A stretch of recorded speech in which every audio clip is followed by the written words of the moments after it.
浅川さん。好きです。俺と付き合ってください。好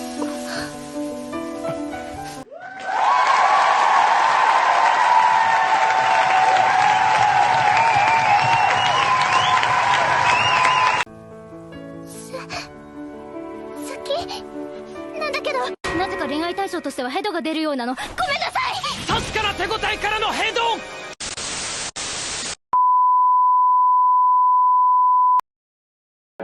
Tu t'es déjà demandé pourquoi la plupart des animes de romance finissent par se ressembler? Pourquoi après quelques épisodes, tu devines déjà qui va finir avec qui, comment le malentendu va tourner et que tu peux quasiment prédire la scène finale? Aujourd'hui, on va parler des problèmes profonds des animes de romance. Pas juste les clichés, mais ceux qui fatiguent vraiment les fans du genre. Problème numéro 1. Les protagonistes trop clichés. Dans beaucoup d'animes de romance, les protagonistes sont des clones. Le gars est souvent un étudiant banal, sans personnalité marquée, socialement maladroit, mais entouré de filles sublimes. Il n'a parfois aucune qualité particulière et pourtant, toutes tombent amoureuses de lui. Et la fille, elle est soit l'archétype de la tsundere violente, soit la fille timide ultra pure, soit la kawaii mystérieuse. Bref, des personnages déjà vus 1000 fois avec zéro évolution réelle. À force, on ne regarde plus l'histoire, on regarde une formule. Et le schéma est souvent ultra prévisible. Un garçon banal, plus une fille populaire ou tsundere, plus malentendu, plus confession ratée, jusqu'à la fin. À force de toujours répéter les mêmes formules, beaucoup d'animes de romance manquent d'originalité et deviennent lassants. Problème numéro 2, le syndrome du pas maintenant. La relation ne progresse jamais. On tourne en rond pendant des épisodes avec des malentendus ridicules, des confessions interrompues ou des je t'aime, mais pendant 12 épisodes, le scénario s'allonge juste pour gagner du temps. C'est frustrant. On n'est plus dans une construction réelle de relation, mais dans une série d'obstacles artificiels. Et au final, parfois même pas de conclusion. L'histoire finit quand ils se tiennent la main, après 24 épisodes de tension. Vous vous rendez compte du temps de visionnage perdu? Cela frustre les fans car on attend une évolution concrète qui ne vient qu'au dernier épisode, parfois même jamais. Dans Renta Girlfriend, Kazuya et Shizuru évoluent à peine malgré des dizaines d'épisodes. Un pas en avant, deux en arrière, encore et encore. Pourquoi c'est un problème? Parce que ça tue l'implication émotionnelle. Quand rien ne change pendant 15 épisodes, le spectateur finit par se désintéresser.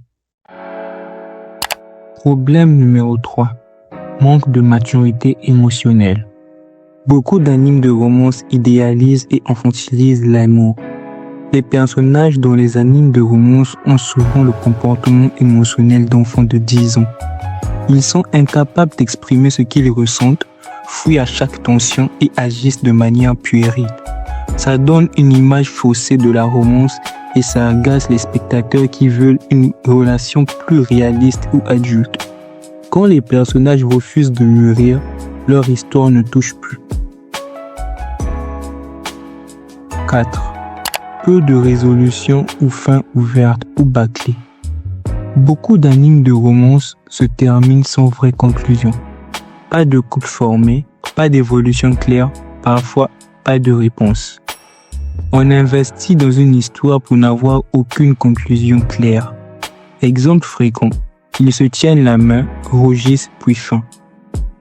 Pas de couple établi, pas de suite. Cela donne l'impression que rien ne s'est passé et que l'on a perdu son temps. Numéro 5. Trop centré sur vont-ils s'avouer leur amour. Dans beaucoup d'animes, la romance s'arrête à la déclaration. Toute l'intrigue tourne autour d'un seul moment, le je t'aime. Mais que se passe-t-il après? Rien. C'est comme si la relation ne valait que par la tension avant la vue, et plus rien ensuite. L'amour, c'est pas juste se l'avouer, c'est vivre ensemble, changer, affronter les épreuves. Les animes oublient souvent ça. Les romances toxiques glorifiées.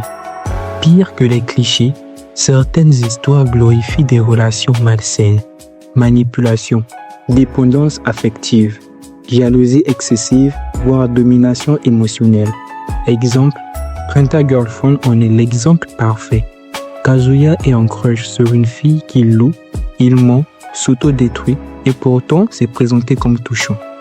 Scum's Wish ou Kuzuno Henkai montrent des relations toxiques, mais au moins avec un recul critique sur les conséquences. Pourquoi c'est dangereux? Parce que ça normalise des comportements malsains auprès d'un public jeune. L'amour, ce n'est pas souffrir sans raison, ni manipuler l'autre. Mais attention, tous les animes de romance ne sont pas à jeter, il existe des exceptions. Your Line April ose parler du deuil et de l'art à travers une romance douce amère. Kaguya-sama transforme la romance en guerre psychologique hilarante. Toradora développe ses personnages au-delà de leur archétype. Et Scum's Wish, même s'il a divisé, il a eu le mérite de montrer une romance crue, réaliste et dérangeante, loin du fantasme classique. Ce sont ces œuvres qui rappellent que la romance peut être un vrai terrain d'émotion, de psychologie, de maturité. En conclusion, les animes de romance ne sont pas nuls, j'en regarde moi-même, mais ils sont prisonniers de leur propre code. C'est un genre qui peut nous faire rire, pleurer, espérer. Mais pour ça, il faut oser sortir des clichés, avancer dans l'histoire et traiter les relations avec maturité. Ce qu'on attend d'un bon anime de romance, c'est pas juste un je t'aime après 20 épisodes. C'est une vraie connexion, des émotions sincères et une histoire qui a du sens. Parmi les exceptions, j'ai oublié de citer Tonikawa et Golden Time qui sont mes préférés. Ils ne sont pas parfaits, mais ils ont le mérite de capter l'attention. Pour ceux qui ne l'ont pas encore regardé, je vous conseille d'aller le voir. Et pour finir, si tu as aimé cette vidéo, pense à t'abonner à Otakrypt, la chaîne où on démonte les clichés et où on parle d'anime avec passion et respect. Et dis-moi en commentaire quel anime de romance t'a déçu et lequel t'a vraiment touché. À bientôt pour une nouvelle analyse bien sentie.